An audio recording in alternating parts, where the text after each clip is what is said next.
You're listening to episode 89, How to Trust and Connect with Others After Not Feeling Safe, with Monica Martin.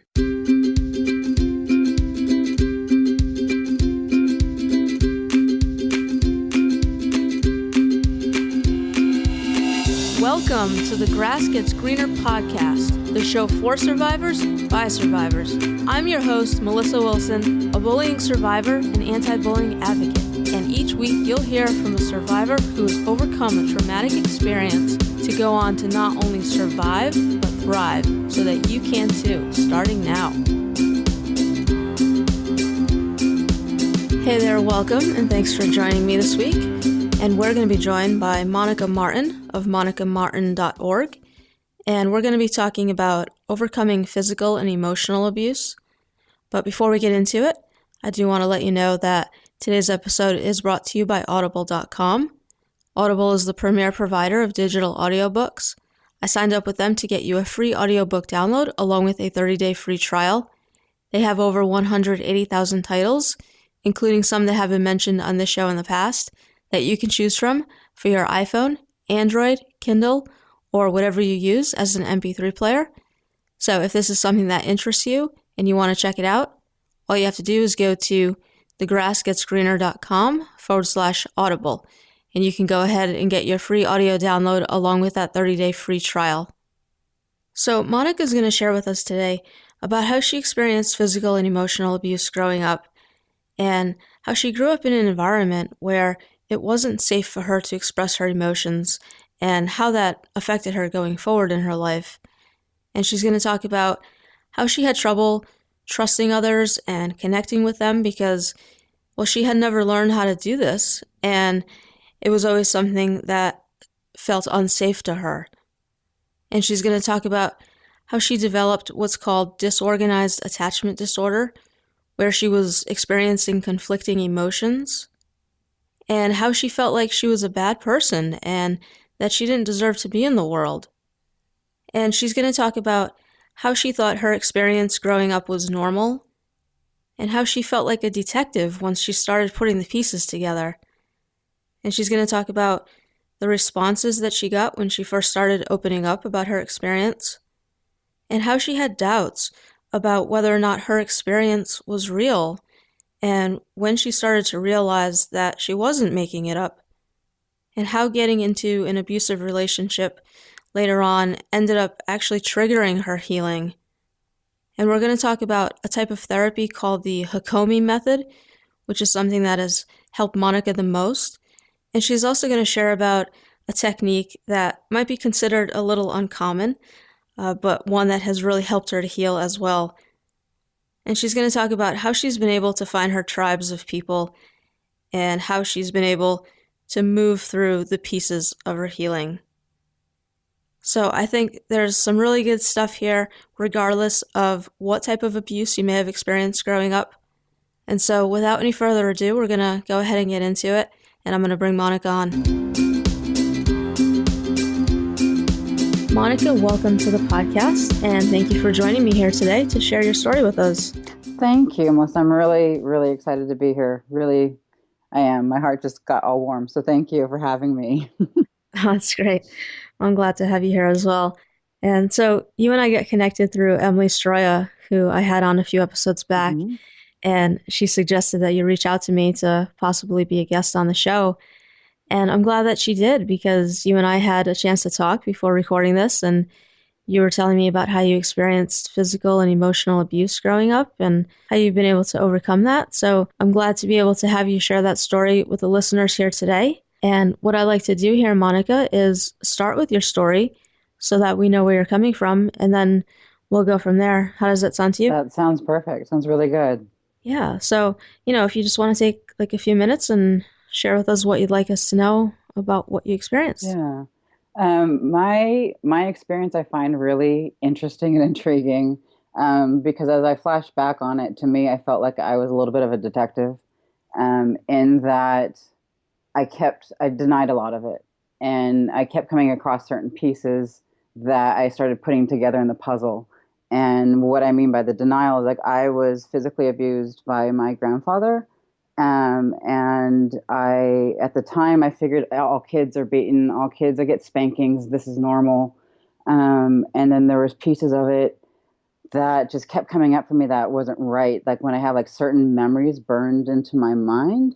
Like there was a time that I was playing and horsing around with my brother and sister, and kids get rambunctious and get rowdy, and somebody got hurt, and I got pulled by my arm, and there's these bruises that were in my arm, and for whatever reason in me, I guess I decided to track it, and they stayed there for about 4 months until they actually went away. And so to me, that's a signal that something's not right. And then again, when I was in my 20s, I went to the doctors and something was wrong, and I had to get x-rays. And when I went back in to get the results, the doctor told me I had a split rib, and not knowing and understanding what that meant at first, I'm like, great, I've got superpowers, like I'm double jointed. And he's like, no, no, that's usually because you had a fractured rib that didn't fully heal itself. And while I was sitting there in the doctor's office, I actually flashed back to my childhood, to moments when, for whatever, I was in the bathroom, and I can just remember just sitting there trying to be as still as possible because it hurt so much to breathe. Um, and and so all these pieces started coming up, and so the physical abuse from that, and then coupled with the emotional abuse of the environment that I was growing up in, of not being able to have emotions and it not being a safe place, was really embedded into my system. And in the dynamics of my childhood, it was either all or nothing. And what I mean by that is it was either yelling and arguing between my parents or the silent treatment. And so it was this wobbling back and forth and not feeling stable. And even when I would emote and have emotions, um, it felt like it was being used against me, like don't cry, and that's not okay, and just get over it. And I remember I was 9 years old, looking in the mirror and pledging to myself, like, I will never show emotions, I will never let them see me cry again. And I honestly, I didn't, not until like my 20s or so. And um, and when I started doing my own healing work, there was a period where I honestly cried for like 3 days straight. And I called up a friend. I'm like, this is not normal. What is happening? And she's like, hun, you're not, this isn't about that little incident that happened 3 days ago. You're crying over the last 2 decades of tears and emotions and sadness that you've been holding in your system for so long. And, Mm-hmm. so that was the majority of the dynamic, is a lot of fear, a lot of I'm not safe. And I also had difficulty trusting, as well as learning how to connect. Like I didn't know how to connect because it wasn't safe to connect. And so that was really foreign to me. And so I just really, really went really deep inside. And I, as a defense mechanism, I just became kind of more rooted and more defiant and more and just stronger. And which unfortunately was translated as I was being even more rebellious. And so more force came, and more aggression came towards me. And I even would receive a comment from my mom that I had that I was preteen, preteen years, that I had a heart of ice. Mm. And inside it just tore me to pieces.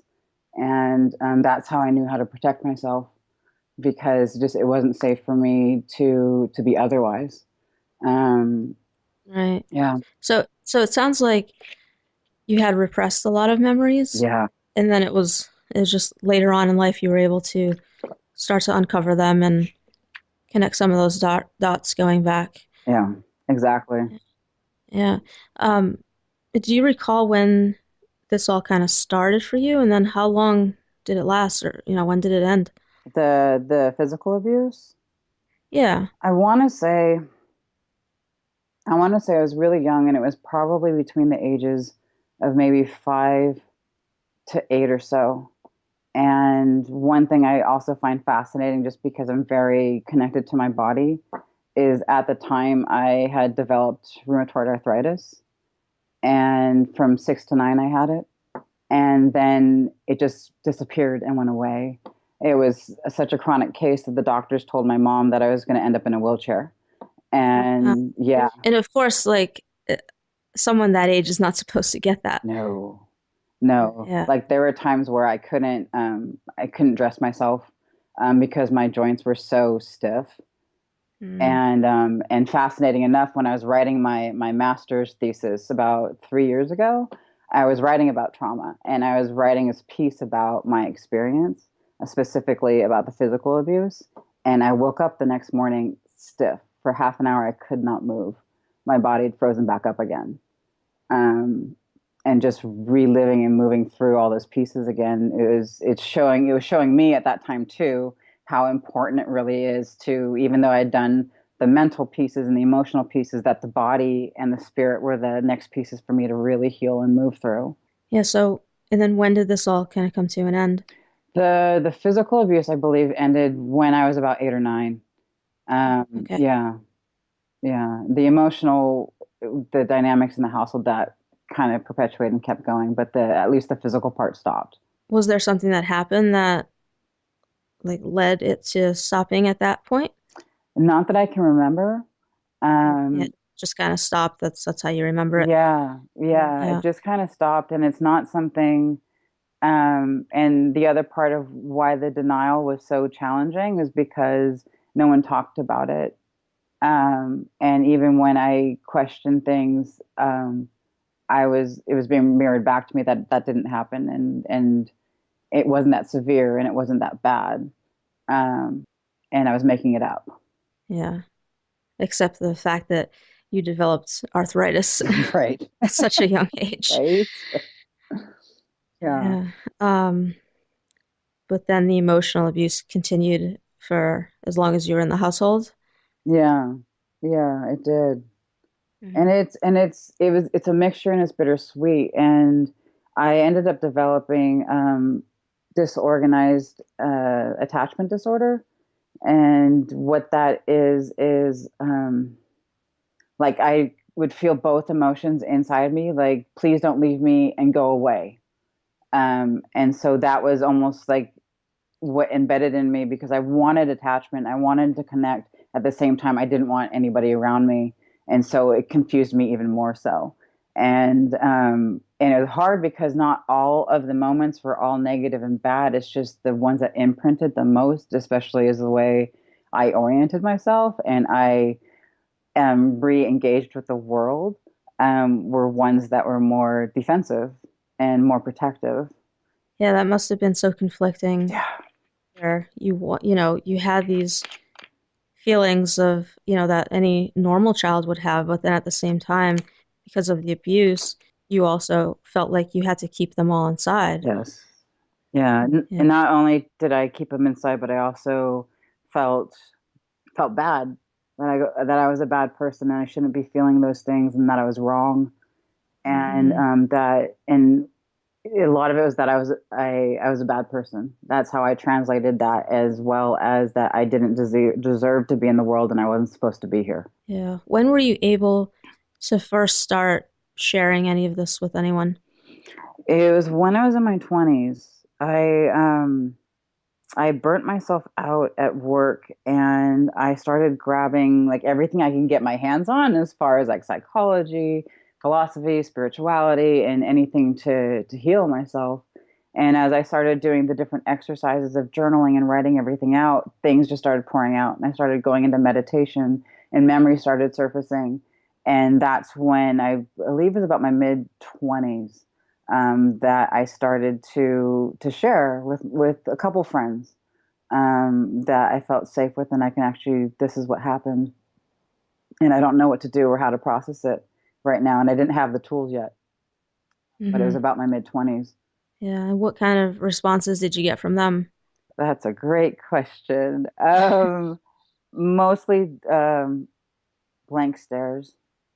Oh, and really? nothingness just because they didn't know how to respond, Yeah. and they didn't know what to say. And there are a couple of family members, like an aunt and an uncle, while I was processing through all these memories and stuff, that one uncle really touched me, and he told me he didn't know what to do, and he watched it happening, and he didn't know what to do and how to get, how to protect me, because he wasn't father, and he wasn't that, he was like a one off. And another response that I had from another family member was like, oh, it was almost like a joke. Like, oh, we used to call you the rag doll. And I'm like, the rag doll? I'm like, that's not okay. Mm. And so I learned, it was a struggle for me to find my tribe, to find people who I could share this with and that could understand. And the more I studied and the more I pursued my own research and study, as well as my own healing path, I was able to find communities like the one that you've created, because I really believe that those of us who have experienced trauma, that we experience the world really differently, Hmm. and it's more heightened, and we're more sensitive, and I can speak for myself that I track a lot. And so knowing what that's like, and it doesn't need to be fixed, and that's the one thing, it didn't need to be fixed or I need to get over this. It was a time and a period, especially when I was just remembering things, of just being witnessed. I just need this witnessed, and like this actually happened. And it wasn't until I was actually, wow, I was in my 30s. I was about 30, 32, when I was working with a therapist. And at one point, I just stopped and I looked at her because I still had doubts that I experienced it. And I'm like, do you think I have trauma? And she's like, yeah, you you have a lot of wounding and childhood trauma that you're working through. How did that make you feel when you first started talking about it, and then you were getting these responses, where they they weren't necessarily, very supportive and understanding, and really they sounds like they just didn't know how to respond. Did it make you feel worse that you had shared anything? Yeah, it made me feel a lot worse, because it also created a lot of confusion as well for myself, because I already doubted what I experienced, even though there was like physical proof of it. Mm. Um, Because you were looking for that validation and you weren't getting it. exactly. And I didn't, like I said, I didn't want anybody to fix it and like, oh, you poor thing. I just want to say, yeah, have somebody validate that that was my experience and that's what I went through. And so it was a mixture of confusion and frustration and agitation, and just a lot of confusion. And so it was, it was hard when I first started moving through it, because I had all the stuff that I wanted to share, because keeping it inside for so long, it wasn't healthy. And so wanting to share it with somebody else, I didn't know how to share it with somebody else who can just sit there with me and listen and receive it. Do you remember the first time that you told someone about it and you got the support that you were looking for? Mm, yeah, that would have been with my aunt B, my paternal aunt. And she's definitely one of my kindred souls. Mm. We'd lost touch when I was 5, but we reconnected, and I found her when I started moving through all this stuff, and it was just amazing, because I was able to share, and she just sat there and she just listened, and didn't pity, didn't soothe, didn't do anything. She just sat there with me and was really present and connected with me. And what I've found is like the most healing is just connection. That's great. And now I know you've talked a little bit about the things that you struggled with as a result of the abuse. And I know one of the things you mentioned was that you had trouble trusting people. Hmm. And, that's a very common thing, and that's something that I experienced myself. How are you with that today? I'm good with that today. Yeah. Yeah. Trust and connection. So the flip side of that, of trust and connection, of having such a difficult thing of trusting others and learning how to connect was a struggle with me because the two to me were really connected and intertwined. Is now when I engage with people, I do so in such a deeper level and in such an open way, like I'm just myself.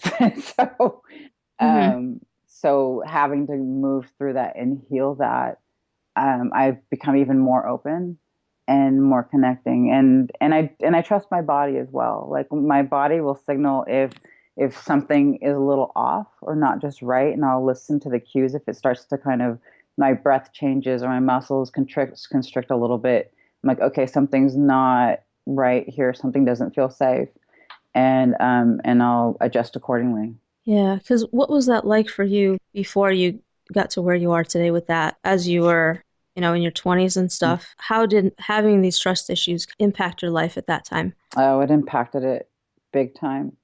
um, because I didn't trust anyone.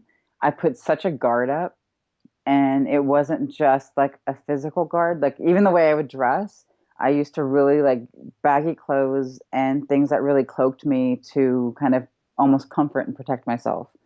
And then on top of that, I know energetically, I would push people away, and be really defensive and deflective, with my languaging. And so I came off as a little intense and harsh, because I would be the first to protect myself before I would let somebody in. So being able to really make friends and especially connecting with family members has been a real struggle. Like I have like amazing friends who've moved with me over time, but I don't have a lot. I have a very few who I connect in with like really intimately. Um, so it was a real struggle because I at the time I also didn't wasn't aware of what was happening, and I wasn't aware of how I was coming off and how I was protecting myself. And so I would come off as a little abrasive, and not understanding their reactions, because in my mind I was just trying to connect with them and not knowing that the subconscious was communicating to, I'm not safe, please stay away. Hmm. You said that, when you went to therapy, you still had doubts about whether or not you had gone through these things. And so, when was it that you were able to start to accept and realize that what you thought to be true was actually true? Mm. It was when I took, man, that was 2011, I believe. I took a trauma class in my master's program for holistic psychology. And the trauma class was amazing. And this woman, she taught the Hakomi method, which is very much about the body awareness. And when, as she was speaking and talking about the responses a person has who's gone through a trauma, I'm like, she's talking to the, yeah, yes, that's me. That's what I do. That's how I react. And even when we would become aware of our body, even in one of the classes, we had, she talked us through this breath work and this breath exercise. And it was just becoming aware of your breath and moving it to different parts of the body. And when she was done, I was highly activated.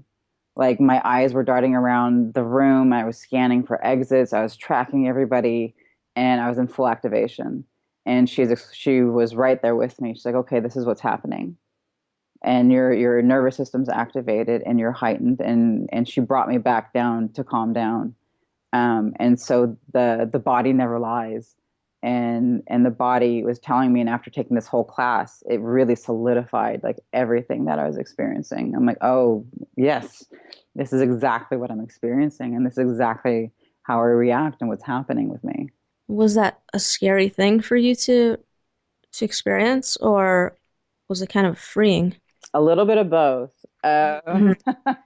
Mhm. It was more freeing, and it was more relieving, and And it was more just this sense of like, oh, so I haven't been making these things up. And oh my goodness, this is true. And this is what's happening and why it's happening. And the little part of the scary was as we moved to the course that we would start to work with the deeper pieces of activations. And I started becoming more and more aware of how much I had repressed and how much I had overcompensated and stuffed down in order just to function and to survive. It's amazing how our brains can protect us that way. Yeah. It does. Oh my goodness. My intelligence and my wit were like my strongest allies. I studied and I became so intelligent and so smart to understand and to figure things out, to outthink and outfigure out as like one of my superpowers. And so it did a great job. Now, what led you to go study psychology in the first place? Because I studied psychology as well. I'm not sure if you know that. For me, I went into it because I wanted to find out how I could heal myself because I knew that I had gone through bullying and abuse and I needed to work on Mhm. things. And at that point, I hadn't, reached out to a therapist or anything. And so I was just very intent on helping myself. And so that led me into psychology. But I know for you, like you weren't quite fully aware at that Mm-mm. time. So do you think you went into it because maybe you had that inkling that, you went through this stuff and you were looking for answers, or was it something else? I think at the time when I started pursuing it, it was more of a subconscious draw. Because like I said, when I burnt out and I started researching and just studying as much as I could, everything started clicking and making sense. And so what I knew, because I was teaching at the time, what I knew was where I was going to move towards was going to help others heal mind, body, and spirit, all of those aspects together. And so I honestly did not have the focus or the clarity that this was part of my own self healing yet. And so, in pursuing that path, I first got licensed as a massage therapist so I could learn physically about the body, how it functions inside and out. And then once I had that completed, okay, now it's time for the mind, and I moved into psychology. And when I went through my master's program, which was a holistic program, we all kind of nicknamed it. This is our 3 year intense boot camp of emotional boot camp that we're going through, and it was, and so I transformed. I healed so much in that process, and so to me, being drawn and pulled there, it wasn't my awareness yet that it was my own inner healing. Though my own inner spirit and my own inner guidance said, this is next. This is what we're doing. Okay, let's do this. When would you say that your healing really began? Mm, I would say it really began in 2003. I found myself in a relationship which turned out to be really unhealthy and abusive. And I started waking up and becoming more aware. And I started reacting like I would when I was a kid and saying things like I would like mumble under my breath. I would talk back, and I remember, I see myself right now sitting at the dining table, almost like looking at myself like, what is happening? Like, what are you doing? And and so when that all started, that's what started the motivation. Is like I found myself in a relationship, and it was a direct reflection of all the relationships that I had when I was a kid, and the belittling and the talking back to and the ignoring and all of those pieces, except for there was no physical in there, but all those pieces were coming up again, and so that's when, oh, okay, so this is something to look at. I'm the relationship, which lasted a few years, was one of the most difficult as well as the most growing experience I've ever had, because I was moving through it with such awareness, like, okay, this is coming up now. Now I want to heal it because I don't want to repeat it anymore, and I want to be done with it. Well, that's great that you were able to have that awareness. Yeah, yeah. So tell us, I mean, I know we've like talked about bits and pieces of your healing journey here, but Hmm. kind of tell us like what your healing journey, from that point, has looked like up until now and what things have really helped you. along the way? Yeah. I have definitely tried almost anything and everything under the sun. I've done more traditional psychotherapy. I've done more holistic transpersonal therapy, but the one and which were helpful as far as like at least expressing and talking about my story and what happened. So that was helped me what I call kind of the cognitive is great for like triage to get me stable and to create resources for myself. And the ones that have been like the most really changing for me are the Hakomi method.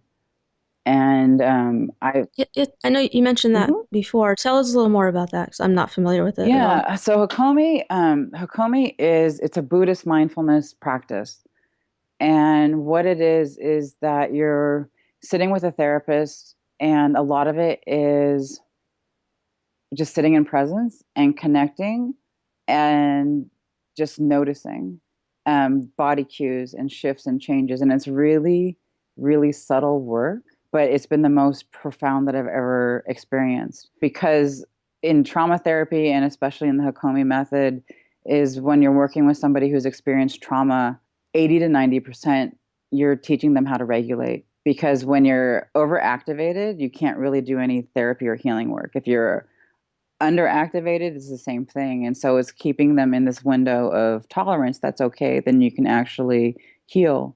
And so an example would be I'm talking and I'm sharing my story or about what's happening or what I'm experiencing. And the therapist would look at me. I notice your breath shift. I wonder what that's about or how does that feel? And so just really sitting with that and going into the subtleties of it and doing it in such a really safe and tender way. It was so amazing because I became more aware of my body when it would start to get activated and how to regulate it. And then once I became more able to notice certain things, I would notice when I would tighten up and tensing. I'm like, okay, what's happening? Oh, I'm trying to protect myself. I don't feel safe. And this is my I'm not safe posture. And what if I drop my shoulders just 10%? How does that feel? And so it's really working in like small, small increments, going back and forth in that way. And it was developed, I believe, in the late 70s. Oh, I think it was actually down in the Big Sur area. And so I really people who practitioners who I've worked with who especially that have the trauma specialization, they have such a grounded presence. Like I could just enter the room and I feel safe. And I knew like, oh, that's who I want to learn how to model. That's the presence that I want to have and creating a safety for those around me, whether it be in relationships or clients or whoever it is that I'm connecting with, of having that same just safe presence. And it sounds like that the professionals that you've worked with over the years have all been trauma informed. Yeah. Yeah, that's Yeah. that's really huge. Hmm. So important. Yeah, it makes a big, big difference. And I remember going through my master's program with a friend of mine who didn't experience trauma. And so as we were learning about the trauma and how somebody responds, it was different for her to read and to understand like the words on the page and conceptually, but to actually feel it and to experience it and to understand it is a much different thing. And that's why working with therapists who have gone through that same experience of having that kindred, I know what this is like and I know this isn't about running away from it and this is sitting with it and it's okay. However you show up, it's okay and I'm here with you. And I'm gonna, look up that method and tell us the name of it again. I can't It's remember. Hakomi, Takomi. Hakomi. Okay. Yeah, I'll see if I can, maybe there's like a wiki page on Mhm. it or something, and I can link that up on the show notes. Yeah, that would be awesome. I can even send you the link to their institute. They're in San Francisco, maybe Berkeley, but the Bay Area. Yeah, that would be great Hmm. in case anyone's interested in checking that out. Yeah.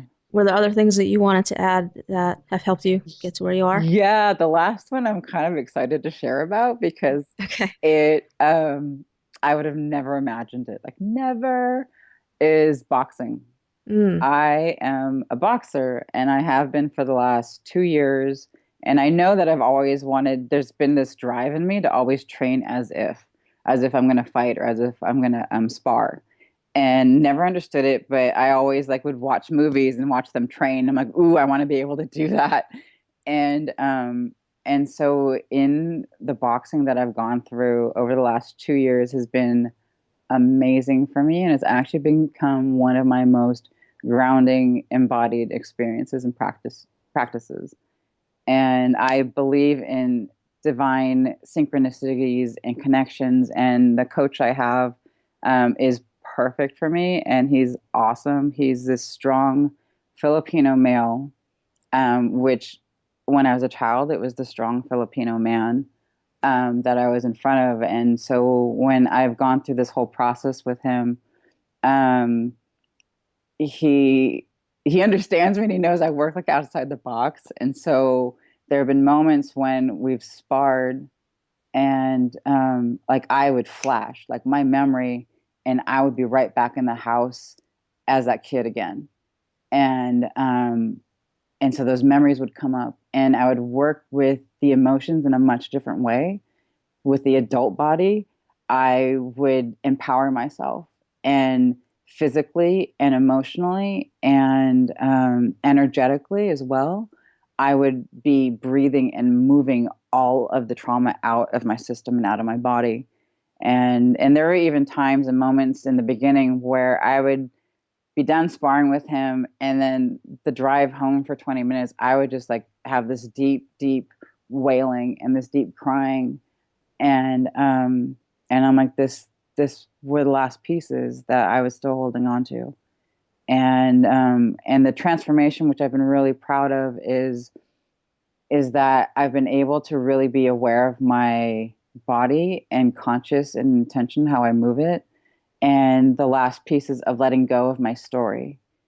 And what I mean by that is not having that experience. Am I still going to be strong without being a trauma survivor? Am I still going to have strength and survive without having that attachment to it? And that's the last pieces that I've been moving through. And I know in my mind and now my body showing me, yeah, you have the strength, you have this clarity, you have this fluidity inside you with or without what happened. That has helped catalyze and remind you who you are, who I am. And so it's been the most amazing and embodying and empowering and process in the last piece that I've been working through. Mm. That's incredible. Thank you for kind of taking us through that. Yeah. And yeah, and I've heard a couple other people talk about how boxing has helped them as well. So that's really interesting. Yeah. Yeah, Yeah, because I did a lot of other things. I did yoga, I've done Tai Chi, and they're great. But for me and my body, I needed the visceral movement as well as having something physical to push up against, to find out where my edge is and to connect in with those last lingering pieces that were still deep inside my body. well, that's great. So how are you doing today, Monica? I'm doing really, really well. I really, really well. I I'm in like the most amazing relationship who has his own similar background as well. And so having that kindred understanding and our communication of what we're feeling and what's happening is so clear, and holding space for each other is just I'm just really, really blessed, you know? And I'm really grateful as well. I for having had the experience to move through because I engaged with the world so differently and I wouldn't have it any other way. I'm currently working on my dissertation in East West psychology, which is the spiritual psychology with the body focus.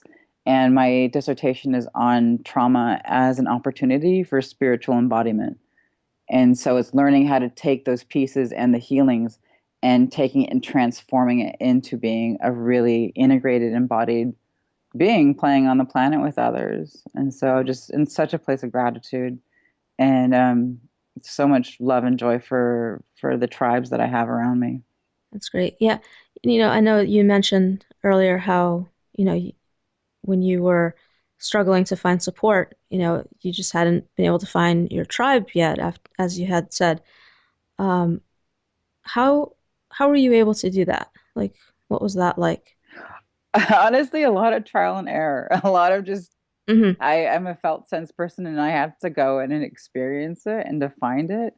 And I've learned, especially over the last few years, is that I'm definitely one of the tribes of the one-offs. And what I mean by that of like I'm a boxer and I'm spiritual and I do things a lot differently. And so the more just I'm genuine and who I am, I attract and they attract me to them. Like I don't know why, but I'm really attracted to you. Like there's this draw. And once I start talking to them, like, oh my God, you're one of my tribe. you're, you're one of my people, right?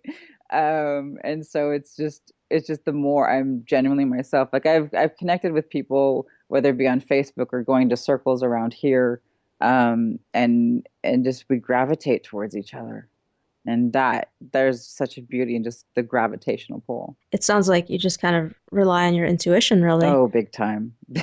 Yeah. Yeah. Which of course, we talked about in Emily's episode. And I love how you've been able to also, get into a relationship that is good for you, especially after you went through one that was abusive. Yeah, it was, and I'll admit it was a challenge in the beginning, and it's a blessing because we've been friends. We were friends for almost 18 years before we actually were romantic partners, and Mhm. so we had that friendship established, and we knew each other really well.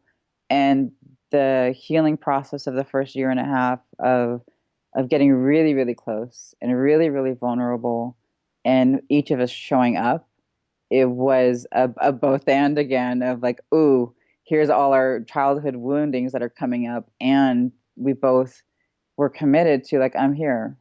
Like, I know what this is and I'm here with it. And it's not going to be pretty all the time. And so the healing that we've done together has gotten us so connected and so close, even more so. It's just, I'm just really, really fortunate and lucky. What do you plan to do once you get your degree? I really want to teach and do workshops and teach others how to heal, even more so, teaching people how to get into their bodies.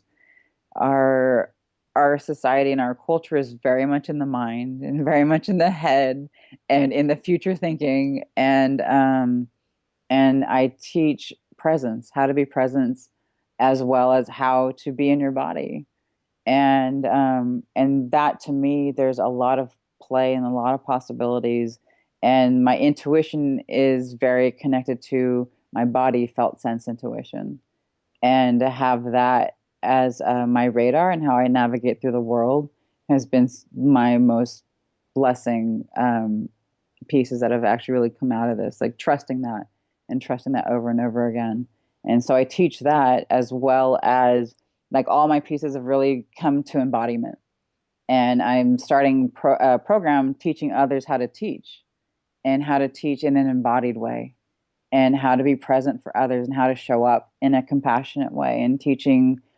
the resources and the tools that I've learned how to hold presence, how to hold understanding and compassion and connection in a much different way. That's what I love teaching and sharing with others. Yeah, so you're teaching now as you're going for this Mm-hmm. degree as well, right? Mm-hmm. Absolutely. The final question that I have for you Okie today, dokie. and that is, given what you know now, Mm-hmm. if you could go back to when you were going through your tough times and give yourself one piece of advice, what would it be? Mm. The one piece that came immediately was to tell her that you're loved, that remember that you're loved, Hmm. and everything else just kind of melts away after that. If I heard that and I knew that moving through it all, it would have been a different experience. Yeah, you just needed to know that you were loved. Yeah. I mean, what we all do, Yeah. you know? Yeah. So, before I let you go, tell us how people can connect with you or find out more about what you have going on. Yeah. I have my website. It's monicamartin.org. And it has my email on there as well, which is monica@monicamartin.org if you want to reach out to me. And like I shared with you, I teach others how to teach, how to be embodied, how to presence, as well as working with others who are moving through their own process of trauma. And then the other piece, which I have newly created, which I'm really excited about, is I started a Facebook group called the Phoenix Collective Experience. And it's this group that I set with the intention of safe space. And so coming into this room, into this group, it's all about just showing up how you are and what support you need that we're there for you in whatever ways it shows up. So those are the two biggest and the easiest ways to get a hold of me. Okay, great. And I'll have that linked up on your show notes page. Awesome. Yeah. So, Monica, I just want to thank you for coming on here today and sharing your story with us. I really appreciate it. And I think it's an incredible story. And, I love how you're doing well today and you're out there helping others. So thank you for, what you're doing and for sharing and just for connecting with me. Absolutely. Thank you so much for having me. I'm definitely a believer in what is for the one is for the all. And I like sharing this to help and connect with others and maybe give them a little bit of insight and resources as how to move through their pieces as well. Well, thank you, and I hope that you have a great rest of your day. Awesome. You too. Thank you so much. I really enjoyed connecting with you. Thanks for listening to the show today. This has been the Grass Gets Greener podcast, episode 89. Go to thegrassgetsgreener.com/Monica Martin to find the links mentioned during this episode or to leave a comment. So I don't know about you, but I could definitely relate to having trouble trusting others and being able to connect with others. And I think that becomes just par for the course when you grow up not doing that and not gaining that experience. And especially when you feel unsafe and you feel like you're just going to get hurt by anyone that's around you. And of course, that is usually due to the fact that up to that point, you have been hurt by people around you and people who you should have been able to trust and who you should have been safe with. And so I hope that listening to Monica's story here today has given you some hope if you are still feeling a little bit afraid to connect with others and are having trouble trusting.